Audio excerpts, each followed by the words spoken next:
Try and do the throw thing again. No. One more. To get it in frame. Go underarm. Ready? Yeah. What was I that? don't know. Say something. Oh no. You throw like one of your dogs. Useless.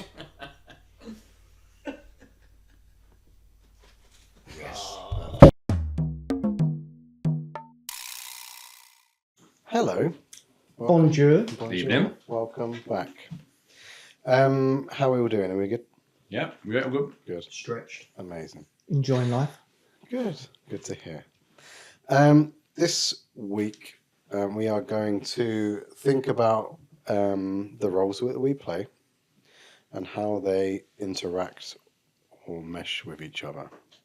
So I just want you to just take a moment just to think about how many different roles you think you play in your life. Done. Done? Yeah. How many do you think that is? 3. 3. Yep. Okay. Do you want to elaborate on those or just... Oh no, please. Oh, you No, don't so- have to. Rich number 1, rich number 2, rich number 3. Husband, Yeah. provider of food Mhm. to the dogs, Yeah. and for the dogs that are real, Yep. and my work role. Okay. What about... Everything else is just the. A blur. I'm thinking of the three main things Three that main things. affect me on a daily basis. Okay. Because otherwise, there's like 20, and I don't want to go past like an hour and a half. Fair enough. So, yes, similar. Work, husband, dad, and then son, brother. I feel that I've got a very strong role model within both with your kids and stuff. Not mine. But Just saying. He's kind of the food touching provider. on to what you said in a way, and we spoke about on the way up here. If for some reason my mum and dad turned around and said we're disowning you from the family or whatever it was, ultimately as long as I've got my connection, my little family, that's the main roles. So I agree with you. I have got the main roles that I see that I need to go to work to provide. I need to be a dad for Stephen and a role model for Stephen, and then likewise, obviously with Charlie, and then it does all fall into a bit of a blur. When So I understand what you mean by Do you that. put like podcaster above like friends or with I think if you've got a podcast, I think it's more important to me. But yeah, Cool. Well, Good answer. The normal husband, father, son. I used to think role model comes into it a lot, but I was like, as a teacher, I'll bring it up again. Oh, he's a teacher. But then I literally see that role as like thousands of them. So obviously, I'm an educator, but in that essence, I'm also a therapist to those children. I'm a dentist to those children. There's everything. Hang on. Literally, the amount of times Dentist? I would have been asked this week about a child having sore teeth and everything like that, and you have to be telling them what to do and everything like that. And literally, I'm obviously not going giving them fillings, but I've probably been asked more times this week about to knock someone's teeth. About how sore a child's teeth are, or what should they do with a wobbly one, than any of the lessons I've actually provided this week. I feel like in my career, I'm about 1,000 different roles every single day. Like even just being an actor, like you have to. I spoke before about having to fake it as a teacher, so you've got to do all those things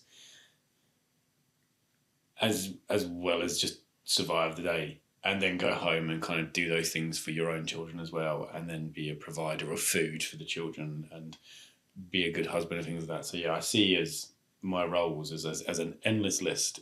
It all depends on what Monday brings. All depends what Monday afternoon brings, what Tuesday brings, Monday night. Apparently lots of wobbly teeth. mate, 30 kids in a class. We've all got a lot of There's a teeth. lot of teeth, We've isn't all got a lot of teeth, yeah. So, but it's even like at home. Like this week, Ella's lost a tooth and she's about to lose another tooth. So I had deal with those things at school and then come home and deal with those things again and go back to school and then it's another child and then it's another child. So completely unrelated to the topic, but does Frankie get jealous if Ella's got like a tooth come out? They did to begin with, but it's actually really cute because they've now both lost two of the same front ones. So they both stood next to each other and were like, look, we're the same, which was a really lovely moment. But so, yeah, no. Then they've said it 30 times just as you're trying to get out the door and you're like, yes, I know, this is cute. Well, the kind of the slight, not irony of it is actually wobbly teeth like disgust me. Like I can't, like it makes me feel queasy just talking about it. So all of my classes and Frank and Ella know that I can't cope with it, and I will literally just shove a child's face away from me, being like, I don't care about it, go to someone else. But then I think that makes them come to me a little bit more about it because I've had children in the past being like, Mr. Mitchell, I tooth, and I'm like, try not to vomit on their face. So that's another role. Sounds like a fun classroom to be in. Oh, it is. It's hilarious. Oh, It genuinely dear. is hilarious. But yeah, no, there's not a. My day role will change every single day of the week. How many you got, Blaine? I would say, like you guys, really. The main ones are father, Dentist. husband. Not quite dentist level, really. You know, Therapist. apparently just start shoving him in the face. It yeah. works. Yeah, I should have said that, should I? Yeah. I hope no one from your school listens to this. But they're my main three ones, really. Like, I think it depends on, like you said, what the day brings, who you're around. They would be my primary roles, I guess, if you want to label it like that. But how do you balance those three roles, like you said, Rich? Is that quite a hard thing to balance for you? No. Simple Luke. answer. No, we're very strict in the house, as in sort of the main role obviously is work and then home. So there's, it's that Clark Kent Superman thing, because I'm so great. It's that Clark Kent Superman thing of I am A or B. And I've always been very boundaried around those roles, with a half-hour leeway, which sounds hilarious. Like, it gets to 5:30, and if I'm on the laptop or if Emma's on the laptop, it's like, Yeah. So I actually don't find it too difficult. Like, again, you do get the blurry times where we've all had it, where we have a stressful situation at work, like, I don't know, leaving something in the office, or losing a child. They're all stressful things. Just as a side note, we've had interesting conversations between us four today. For anyone listening. Oh no, those were completely unrelated ideas. I haven't actually lost a child or left anything at work, just so we know. He was in a cupboard. Yeah, I just find it easier that we've set them boundaries up, and we've always had them boundaries. And yeah, it's quite fortunate that for years I didn't know what Emma did, so I knew she was a director, but I couldn't have told you what she was a director of. Just a new film that was coming and I tend not to take work home with me because the nature of the job, I don't really, I like it, but I'm not that interested in it. So come 5 o'clock, I'm like, I don't want to talk about it. I want to talk about the chase, or I want to talk about traitors or whatever, just other things. So I kind of find it quite easy to switch off from that work. Was that always quite a conscious effort from the both of you, just from the off? Or was that No, something you I had to think work out? we had to work it out. I think we both go through cycles of wanting to change jobs. And I think it's probably why we don't have kids as well, because it's just, we're constantly going, no, I don't want that. You can't do that with children. So, As much as you try. as much, yeah, exactly. As much as you try and lose them or misplace them, you know, it's about finding that balance, isn't it? And kind of, yeah, it wasn't always easy of switching off. And I'm sure if you asked Emma this question, she'd be like, "He never switches off." No. But in my head, I am switching off. So, but yeah, it has been worked at. So, Yeah, I'd probably say I'm not the opposite to you, but more leaning on the other side where I have, because of I'm looking after Stephen or whatever. I have to turn on my laptop when he's around. I will work late into the evening, depending on what I've got doing. If there's something that's happened, I might be checking my phone regularly. And yeah, I would probably say, especially with my new role, where beforehand I could, the minute I left the building, that was it. Now my new role is a bit more kind of blurred on the other side, where Stephen sees a lot more of it. If I know that I've got to do something, so whether it be, I don't know, we've got to get him to swimming classes, or whoever's picked him up that day has got to get off, we get help from other people. And I'm working upstairs, for example, and I've got to be downstairs. I can switch off. But then if I'm in London, like the other night, I didn't leave London till 7:30. So I was in at 7:00, didn't leave till 7:30, didn't get home until 10:00. Then in London again, and then in London again today when I shouldn't have been. But yeah, so I do find it hard sometimes to get the right level done. That's between work and, let's say, Stephen. It probably has an impact on Charlie as well, especially if she's travelling back from London. She comes in and dinner's not been made. I'm still on my laptop, or I'm downstairs sitting with him and just still tapping away. That must be quite annoying for her. And I'm sure, well, I know she's moaned at me for it. Like, couldn't you have just done this? Couldn't you have done that? Etc. And you're right, I will moan and go, well, no, I'm still working, you know this. But I understand where she's coming from.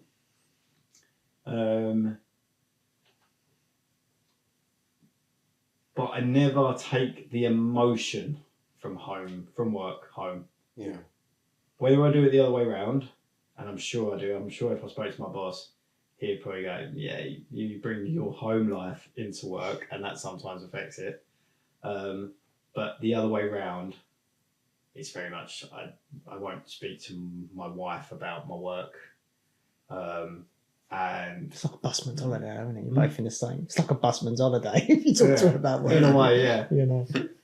And it's just, but again, it's just, there's so many more. I don't ever want to get caught up in the issue of talking about work, and then suddenly sitting at the dinner table going, what do we talk about?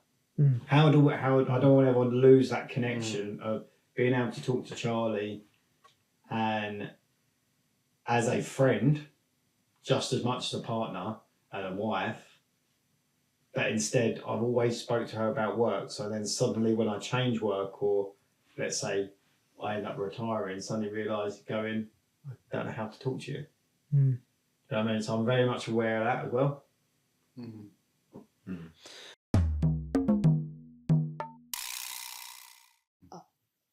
I have a question. I know you two haven't answered yet, so I think I'll wait. That's fine.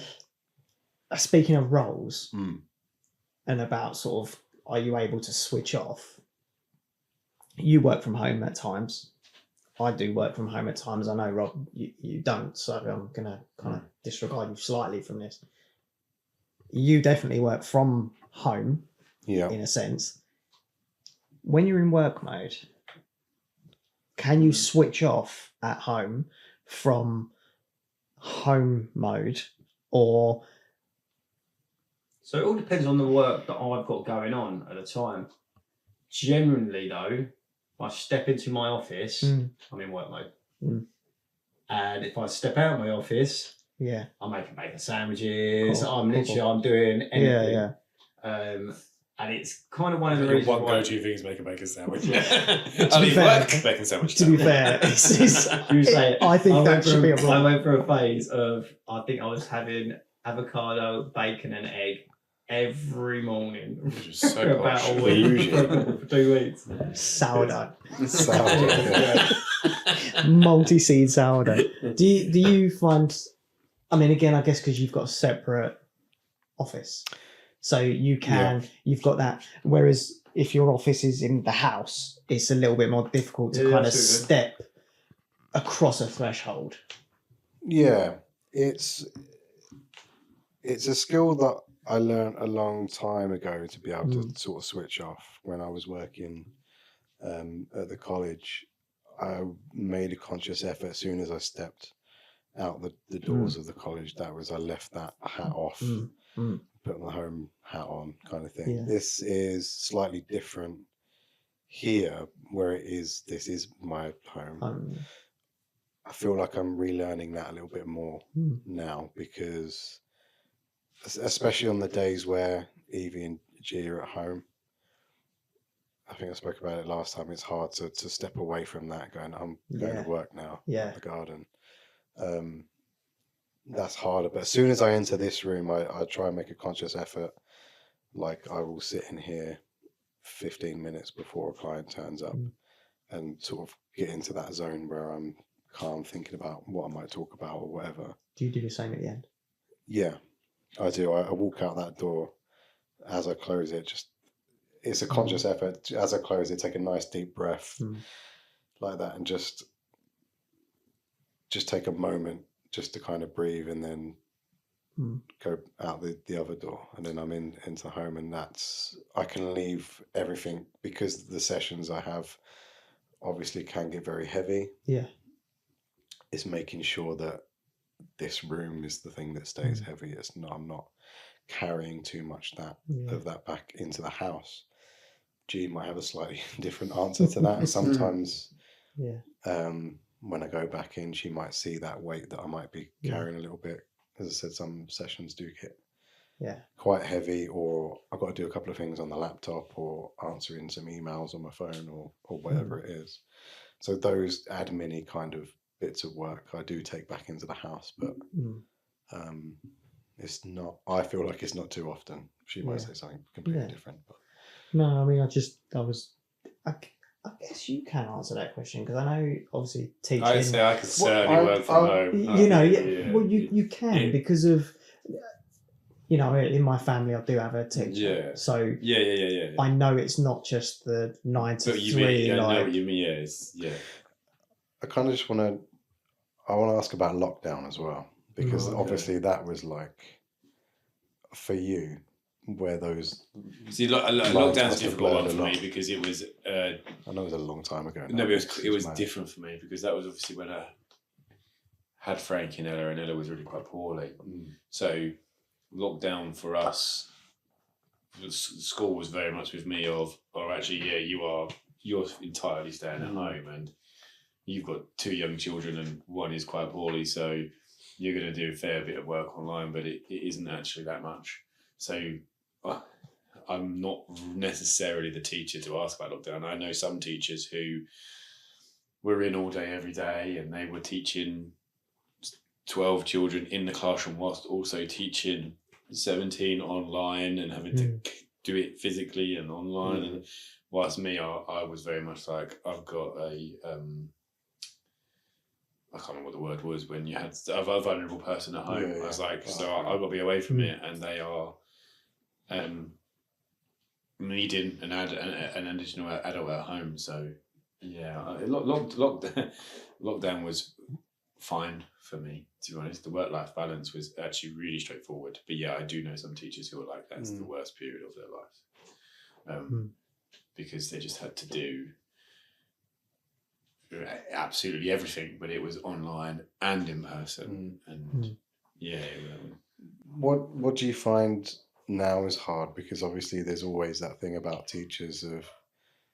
Obviously, there's always that joke that you only work part time through the summer holidays. You get like 8 weeks off. Yeah, I know we joke, but I know 8 weeks, obviously 12 we know weeks. the 12 weeks. Yeah. Wow. we know Part time, huh? Yeah. Honestly.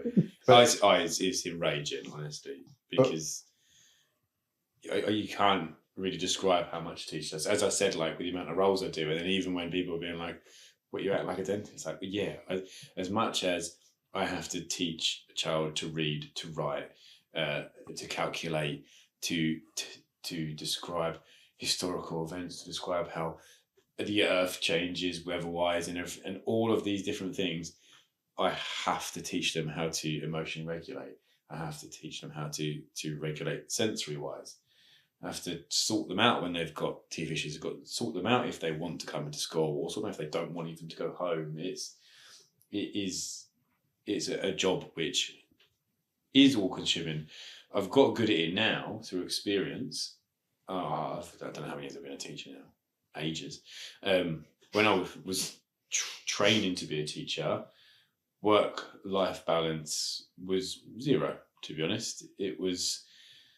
I was the first one in school. I was trying to do all my sorting out, all my planning, all my setting up. After school, it was trying to catch up on all my marking. I remember I used to, on a Friday, I used to stay late on a Friday with another colleague, and we used to stay till 8:30 at night, just catching up on our marking. So we didn't have to do it at the weekend, and that was before I had children.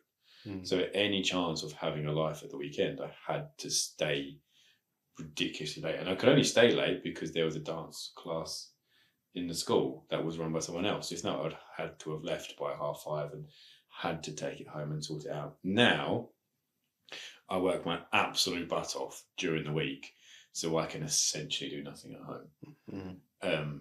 But I still take a lot home. But now I'm at the point where I will wake up on a Sunday morning at 4:00 and I'll go downstairs and do the planning that I've got to do. And then normally by the time I finish is when the Frankie and I have then woken up. And then it's like, right, so now I've finished my work. Now it's father time. Or Frankie will wake up and I'm like, right, you'll go to sit and wait for a while and I'm going to keep on working when I'm finished. Then we'll sort out breakfast, or we'll sort out breakfast and I'm going back to work. And it's like, I need to get that done because otherwise during the week I'm behind and catch up. I know teachers now who will plan every single night for the next day. And I'm like, I can't do that because I've got children, but I haven't got young children. So it's my balance is how do I manage my workload? And it's whilst I'm at work, I don't stop. I quite often will sit down probably for 10 minutes at lunchtime to quickly eat my lunch. And that's the time I've stopped during the day. And I'll get in at 7:30. So at 7:30 I start. I have a routine of jobs that I do to organise my classroom every single day. Then onto the timetable of lessons, then marking at break time, marking at lunchtime, setting up for the next lessons. Then after work, it's making sure the next bit is set up, and then being able to go, right, now I can go home. And then go home and it's straight on to being a dad. So it's the teaching is 9 till 3 or whatever is ludicrous because I say I genuinely, and not necessarily today because I had an activity out of school that I went to do, but I think on Thursday I sat down for 5 minutes to eat my lunch, and the only other time I sat down was through the register. It was constant all day long. And you are doing those. I'll be teaching a maths lesson about doing column addition, and whilst you're doing it, you have to tell a child to focus. You're having to tell a child to not get angry. You're having to tell a child to find their pencil that they just lost 1 second ago, and it's now magically gone. It's 1,000 roles. Do you find it when it comes to teaching that people will always go, "You've got it easy. You've got 12 weeks off," and then equally at the same time, teachers don't understand that a normal 9 to 5 job or whatever, not 9 to 5 job, like 7 till 4:30, let's say, is 24/7, or not 24/7, but do you understand what, like, the normal jobs, I say that normal jobs go, oh yeah, teachers don't understand, we work in this. And then equally at the same time, teachers don't appreciate what normal people do, and they just go, well, yeah, because we work harder. Do you see I don't that? think it's necessarily work harder, but like again, work my absolute butt off during the term, so I can then maybe switch off during a half term. But I know teachers who have planned all half term. They've just organised. They've gone into school and they've sorted and caught up with things, and it's back to the half term. And then their holiday, which they didn't choose to get, it was given to them, has gone. They're straight back into work. So yeah, I totally agree with both sides that you're saying there. But I do think there is all this there is a derogative look on teachers that we don't consider what it's like in the world. It's like, well, actually, people never look in. They always just blame teachers for not doing enough.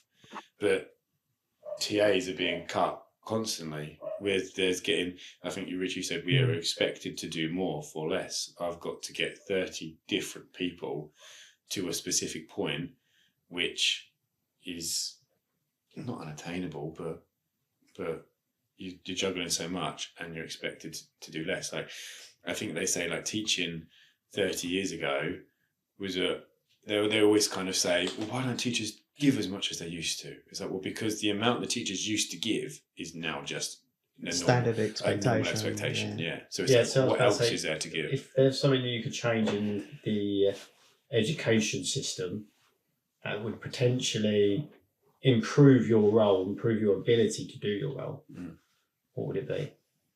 I think it's the negative look in to schools. So, like, there was an advert not too long ago.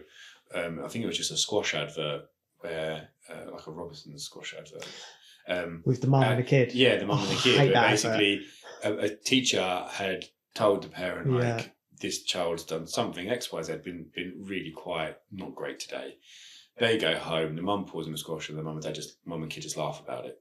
And it's kind of like, but then there's always that thought of the teacher's being too much, or the teacher's not handled it properly, or the teacher's expecting too much. And there's a lot less that element of, well, where's the line being drawn for that child to learn, or for the parent to act properly, the teacher to reflect as well, most certainly. But it's people always look in at that, the teacher, the school, the TAs, they have to change, not the system, not the home life, and not the communication needs to change. Do you think they could ever change the education system to what it is now? I think it needs to entirely change. It needs to, but do you think it will ever? No, because it is all results-based focused, and it is all, you have to learn. It's like, I think what they learn in primary school is too adult for children. They have to know too much by a certain point, where I think it should, like, I'm teaching about Romans at the minute, and I think it should just be Romans had shield and they fought and they invaded, but it's all Julius Caesar in this year, and then Empress Hadrian when they built this wall because of such and such, and it's like, well, they just need to know that some incredible army who was intelligent invented some stuff, and this is what it was. Like, I just think how crazy. I look at other countries and stuff, and if you're a young one in, like, so my niece, she just started school. She's 4. She might be 5 till August, I think. Wait. Is that right? Cut in, correct amount of age now. Yeah, I think that's right. And I'm like, that is a crazy age. When you look at somewhere like, I think it's in like Finland or Sweden, Norway. They don't start until like 8 or 9. Norway. Yeah. Norway. Yeah. And they focus their skills on being outside, the emotional regulations and stuff like that. So I remember one of my biggest, not pet peeves, but one of my biggest irks at one point was I was having to teach a history topic, and it was all about, like, how do we know what that part of history was like. And the plan, and my leadership team at the time, was that I had to fully get year 3 children, so like 7, 8 years old, to be writing decent sentences about how a primary resource or a secondary resource is how we have defined where the information came from. And I'm like, no, I should just get a 7-year-old to say, that's a picture that somebody's drawn, or that thing was found in the Egyptians. So that we know it. They did it because it was found from that ages ago. But had to get these 7-year-olds to explain that thing that they found in the Egyptian period is a secondary resource, because it was not saying. It's like, why does a 7-year-old care about the word secondary resource? I don't even know what a secondary resource is. That's my point. And I said to him, I said, how is that an interesting, engaging lesson? And it was like, well, because you're going to make it interesting and engaging. I said, how can I make secondary resources and primary sources for a primary school child exciting? can I not say to them, did someone from back then make this? Or did someone from now take a picture or draw it? And they're like, yeah, that's not going into enough detail. I was like, it is for a 7 to 8 year old. So when it's about roles, it's also challenging the system. When the system tells you exactly how you have to do it, when you're like, I've got to argue for these 30 people of how their education should go, but I actually have no power in that argument. But So- I'm the one that's delivering every single day. So I think, in summary, teachers really can't switch off from that role. I can go on for about it for hours. Sorry, yeah. It's the one, I think, is the one vocation is a really hard one to leave at the door, because especially if you're a parent, Right, honestly. you just, because you're primary as well. So, you know, I've seen it with Matt. It's really hard for a teacher to come out of teacher mode and be a dad. Or I can imagine you've always got that expectation. When they do something, you're always thinking, are they doing it at the right level?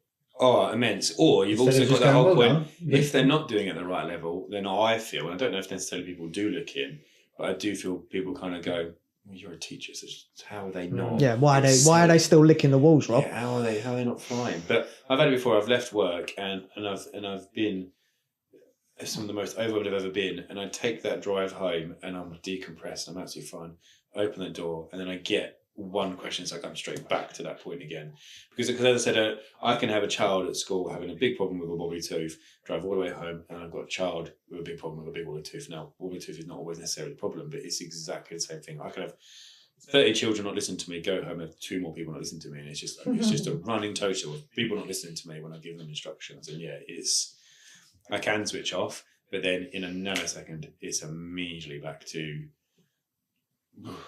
just. You should talk to a therapist, mate. You should. that comes kind of onto my next question. Really, is how does that affect the relationships you have around you? Are you able to kind of Better than it was. Well, it's getting better than it was, actually. I think as the girls get older, they are then growing up and being more mature. So then it's easier to then talk to them about what's happening. But at the same time, they are young and learning and going to get things wrong. But I do expect, and I have high expectations, but I have it in my class as well. My kind of catchphrase is, I expect you to do something, so it will happen. Not it might happen, it will happen. Because I set my expectations so high for behaviour, for effort, for, not necessarily for outcomes, but just for trying to develop. And then I take that exactly home as well. And then I am sometimes too harsh and frank. Like I know with one of them with their reading, one of them just got straight into reading and loved it, and just flew with it. One of them didn't. But then the element of me being like, no, you've got to get to this point, get there. I know I caused more problems from demanding and expecting. So then I probably set them back a bit. Even though me as a teacher will know, if I did that in the classroom, I'm setting them back. I'm being the force there, which isn't helping. But at home, it's hard to. Does Sarah pull you up on it? Yeah, absolutely. How do you feel about that? I hate it, but I know that it has to happen. I think the other day I was whinging at one of them. I can't remember what it was for, but they just irritated me, and it was just hadn't listened to me, and it was like just shut up and listen. Went, all right, you made your point, and it wound me up even more. But it was correct. I was going too far, and I needed to stop, and it made me stop. And I think I just went outside towards the car to go get the car coat ready because it was going somewhere. But it broke that element of because when I was going to stop at work, I know entirely when to stop because it is my job to know. Yeah, home is. It's easier to be professional, though, isn't it? It's harder to bring that into your. Yeah, that's the thing. I don't want to be professional at home. I want to be a dad at home. You want to not be a robot because that's what professionality is. It's being a robot. It's conforming in a certain way. Yeah. That is acceptable. Whereas at home. Yeah. Luke, do you find it's because you and Charlie are both in the civil service, right? Mm-hmm. Similar roles ish. I mean, risk wise, do you find it affects your relationship more, or do you think because there's an understanding? our relationship, I would say yes and no. I don't think it affects our relationship in particular. I wouldn't say she likes my answers all the time. She might question me about something, and I might give her the reason of why that has been done. So hard to talk in code.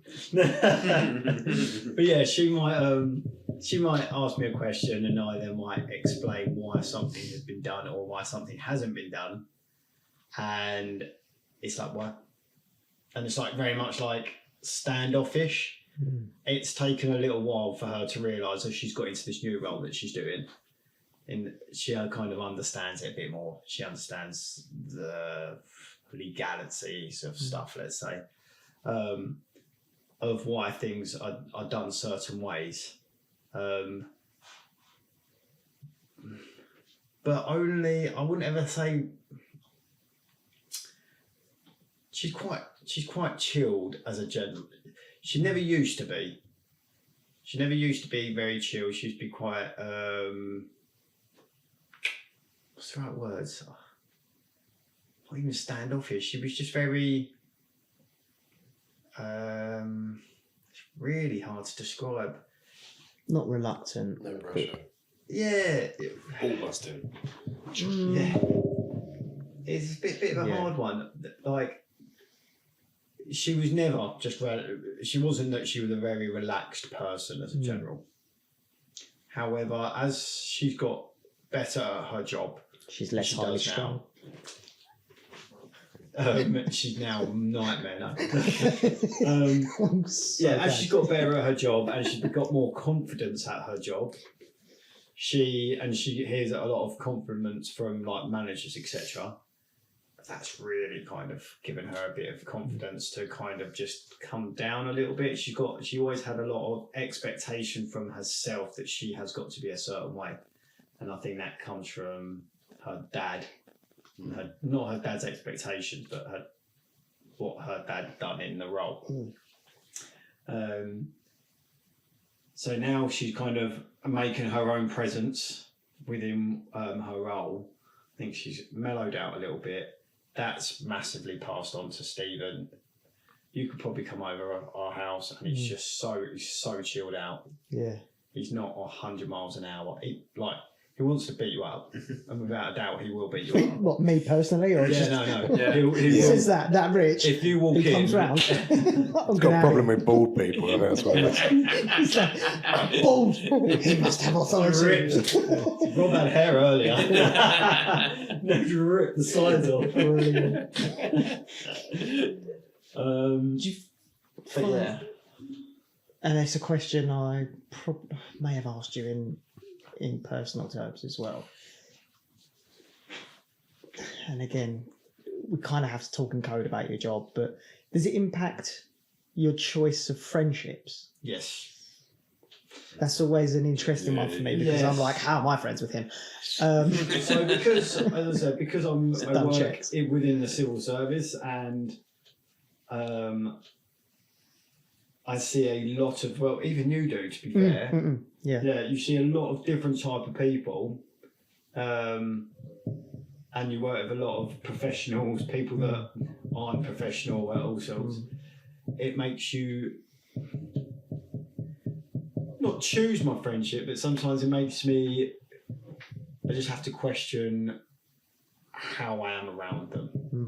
If I'm going golf in a golf society and all sorts, so be it. I can't help who's going to be in that golf society. No, but am I going to be eating at a restaurant with them on my own and all sorts? Do I need to? yeah, But as we're getting older, I think we're all doing it. We're picking and choosing. If we've only got a short amount of time, you said that. By the time you get to Friday, you want to make sure you have the weekend to yourself. Yeah. Type thing. So do you want to be spending time with someone that you're constantly thinking, oh my God, this guy's sexist, he's racist, he's this, he's that, or anything? I married her. Guy. She can identify however she wants. But or do you want to be sitting around with people that either be doing this or it's that do you have to have a social battery with someone? Could you just sit on the sofa with someone and watch football? But I mean, personally, I'd prefer that relationship. Do you know what I mean? So I think that's why we're here on a phone having a chat. Yeah. Sorry, I hijacked your You're hosting like a there, mate. co-host. I do apologise. I find this element quite interesting because I get to learn a little bit more about you, and I get to learn a little bit more about code name, whatever. Can't hear the ocean. Cool. What the hell are you? I kind of. Can't hear the ocean. He's deaf. He ain't gonna I hear was anything. going to say, do you know what? I've been looking at his ears the whole time and he's not got his hearing aids in. Hello. Yeah. Just a whistle. I lost track on the question, but I'm sorry. It was Get cue cards. Yeah. moments where like the roles clash. Blurred. Yeah. I found it a little bit difficult in the balance of the roles in the house sometimes because, and again, I always put her on a pedestal, but because I see her as so important in her job, it can become difficult for me sometimes if I want to talk about something that's happened in my job because it seems so menial and so like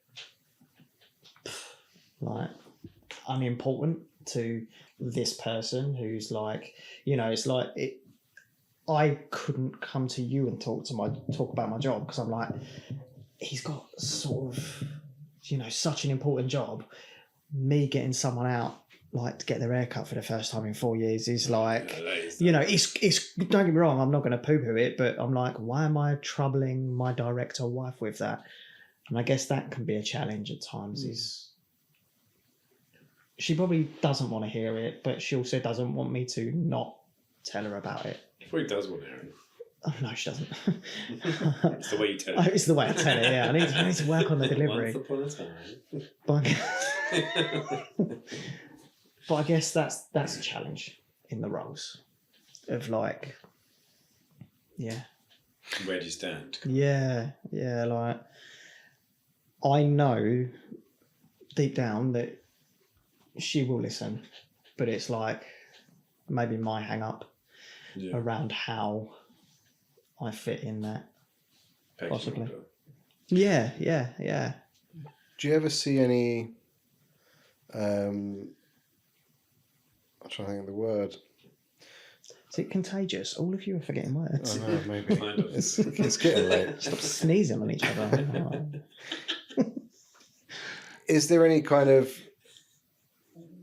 Obviously, her role is a director, right? So, do you see any times where her roles, I guess, clash, or she brings stuff home? Because I imagine her role is quite high pressured. She's so good at it, and I think kind of she's the catalyst behind how we keep things separate. Very rarely, I'm quite fortunate. I kind of see you like this as well, actually, Luke, that neither of you bring them kind of like the stresses of work home. Okay. And that's not because you're less empathetic or you're less compassionate or interested. You're just so much more boundaried and better at managing that stress. Can I get it on tape, please? Because he complimented me. It does not happen very often. I literally put you and my non-existent wife in a compliment He's together. getting better at sarcasm. Yeah. Thank you. I've been working on it.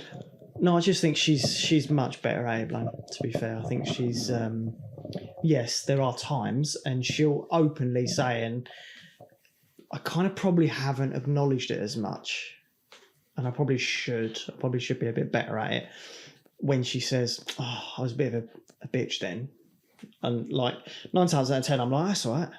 Whatever, like it's not the worst thing I've been called today, so like, cool. Someone tried to stab me with a needle, for Christ's sake, like you telling me you're stressed is but I probably need to be a little bit better for her in acknowledging that she's kind of made, in acknowledging she's made a mistake, if that makes sense. Yeah, makes sense. Sorry, I don't know. It was me kicking a wire, I think. Yeah, I think I just need to be a little bit better at doing that because she's really good at it. And again, I will say just one more time, I see Luke doing things like that, and it's... You're after something. Not really. I've realised, I'll be honest, I've listened to a couple of these back and I've been horrible to him. And not once have I ever said anything. No. I'm such a good human being. Just nice to be nice. So yeah, I kind of, if that, to bring it back, mate. if that answers that sort of part Right, of what it. do you really want to say about Luke there? We won't put it in the edit. Nope. Yeah. What are you buying? I do find it quite hard to, although I said it's easy to switch off and leave things at the door. It's easy to leave sessions here. What I think is hard is the mentality of being a therapist. I think, or it's very easy.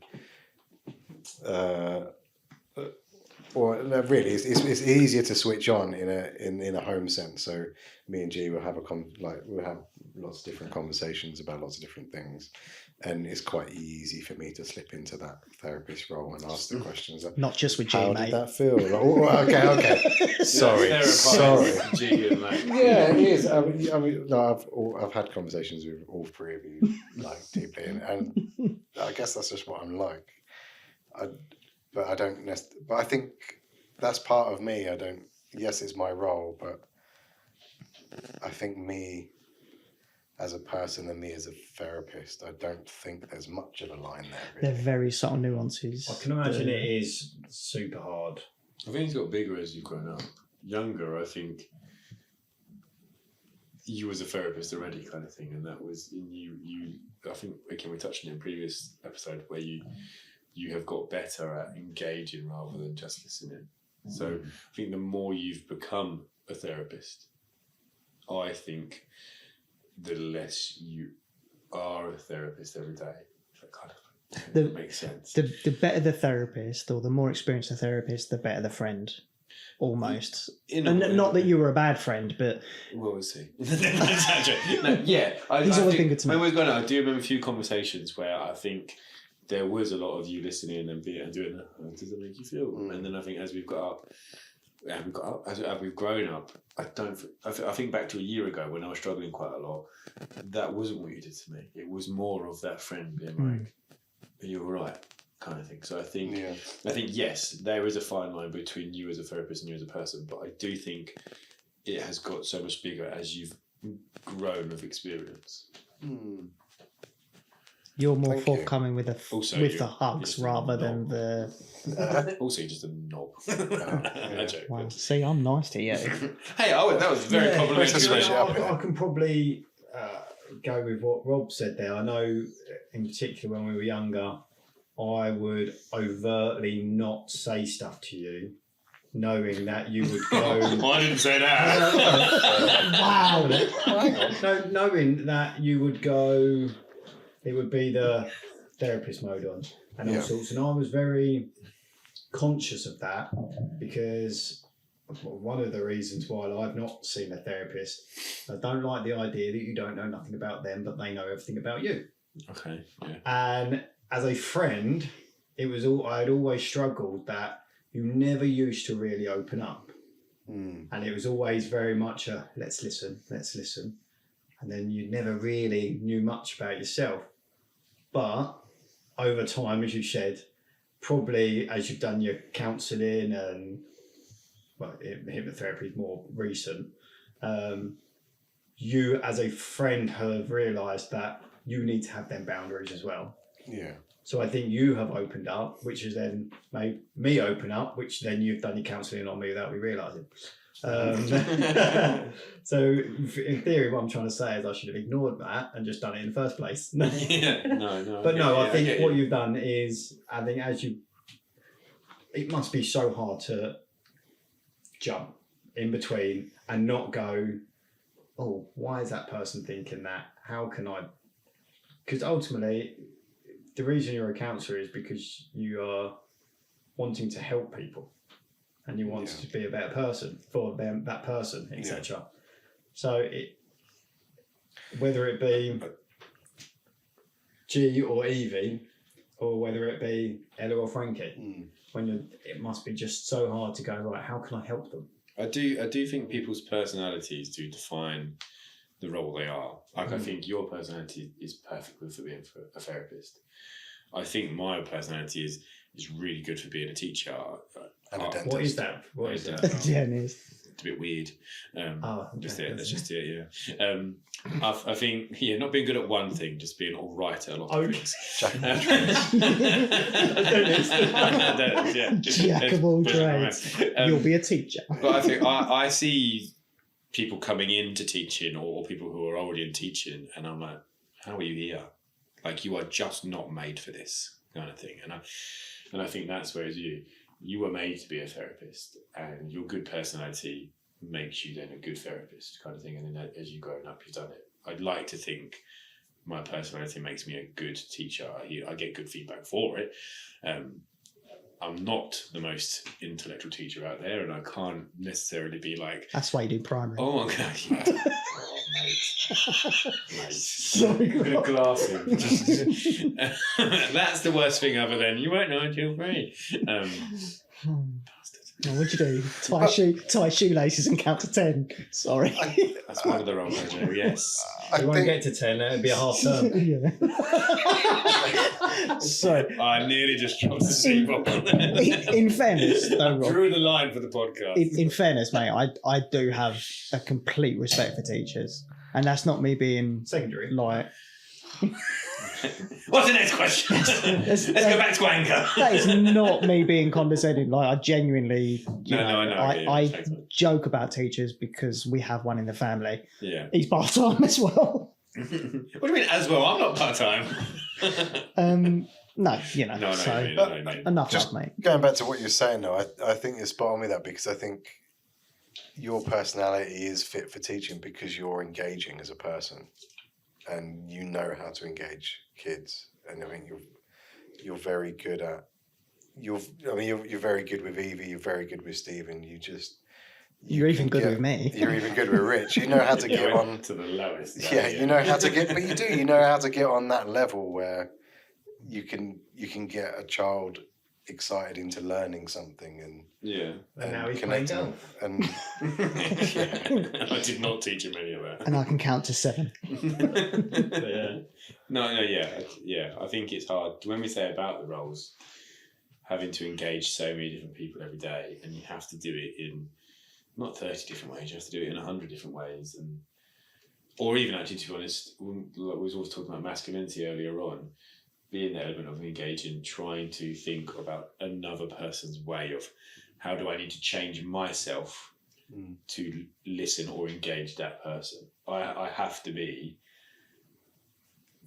30 different Robs every day, let alone then go home and not be a different Rob for Sarah, but be the Rob Sarah needs, and then be the Rob that Frankie needs, then be the Rob that Ella needs. It's.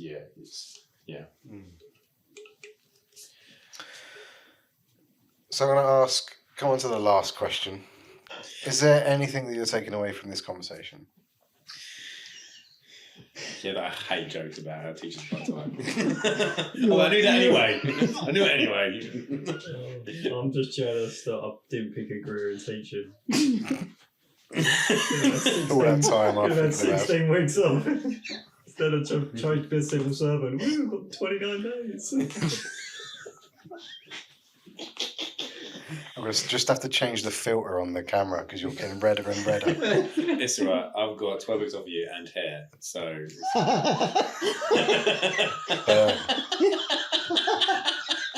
can't hear you. Oh, yeah, and I can hear. Oh, dear. What have I learned? Or is there anything that you're going to take away from the conversation? You have a newfound respect for me. Yeah, no.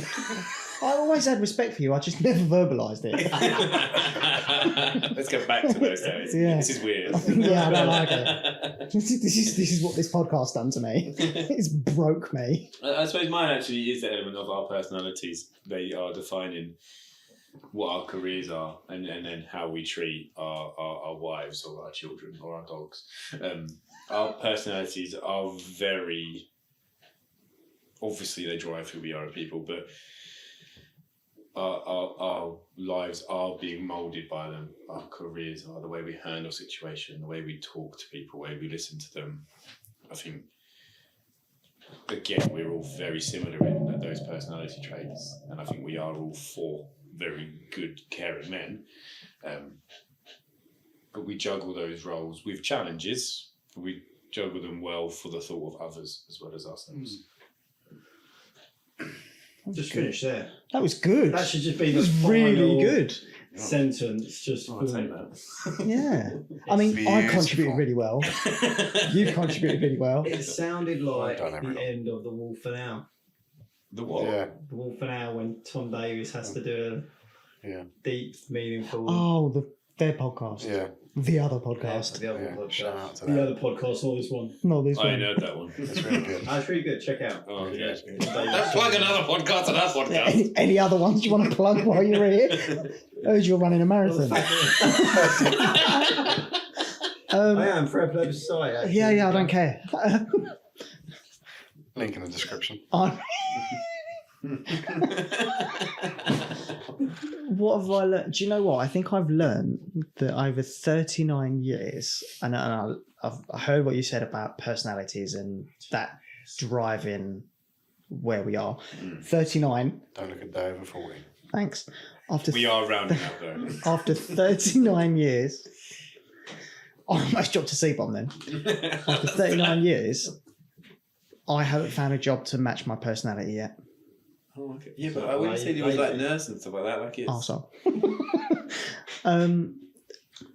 I'd say, but you are such a confident, caring person, but also that person to deflect difficulty away, which I think is what you do. You come into challenging situations, Yeah. and you can deflect that hardness that's coming at you into a moment that's still positive, and that's who you are as a person. Yes, but I don't. This is an epiphany moment. I'm not in the right role at the moment, Yeah, work-wise, and I know that yeah. from these discussions we've had. So I think taken away from this is, It's a new job. I hope my boss listens. I need to find something more fulfilling Yeah, for me to fulfill that role, yeah.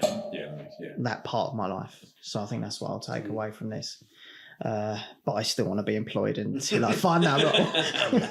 I love you. Thank you so much.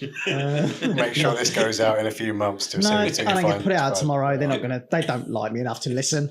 Oh, It's fine. I can take wait. shots at them. I don't care. I'm gonna leave anyway. Luke. Next episode, Rich is like, I love my role. I've been fired. No chance. Too What good. have you learned? Either about yourself or about everyone else? By the sound of it? It's all been about us, mate, not him. yeah.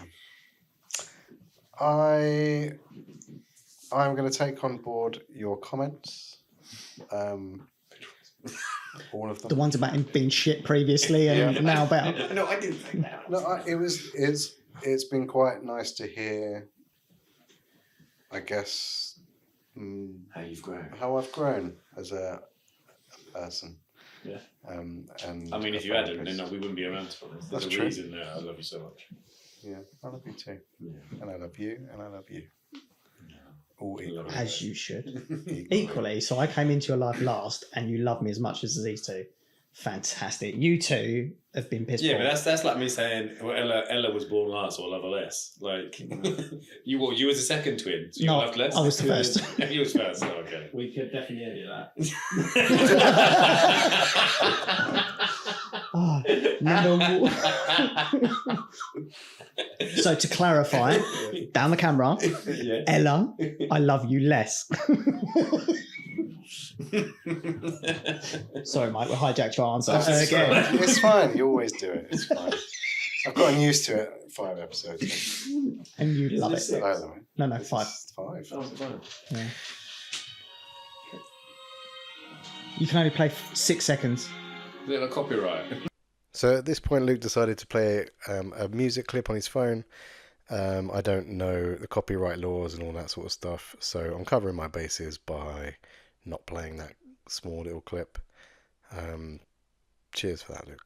He's going to have to edit this all out. You're making more editing for him. You've made his job just about a minute longer. And I think that's- you went over or under the amount of words you're allowed to say. I think that It was was 13 words, wasn't it? I was allowed to Was it? say. Kind of. Yeah, it was all 13 used with using kind of. I'm really looking forward to seeing Mike edit that out and what he puts in instead. No, he's going to put another thing over it. The same person that didn't turn the plug on last week just played a song that I can't play because of copyright issues. I'm glad you're going Did to you take finish something your away though, answer? Blaine. I'm going to take away a lot of editing from this podcast. Good. So, thank you, guys. Thanks, Mike. It's been a pleasure. as Thanks, Rob. Thanks, Luke. always. Love you. Thanks, guys. Love you. Love you all the same.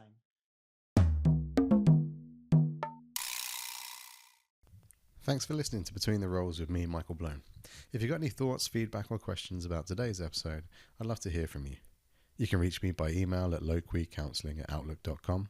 That's LOQUI counselling@outlook.com, or through my website, www.loquicounselling.co.uk, or on social media at Loquicounselling and Hypnotherapy.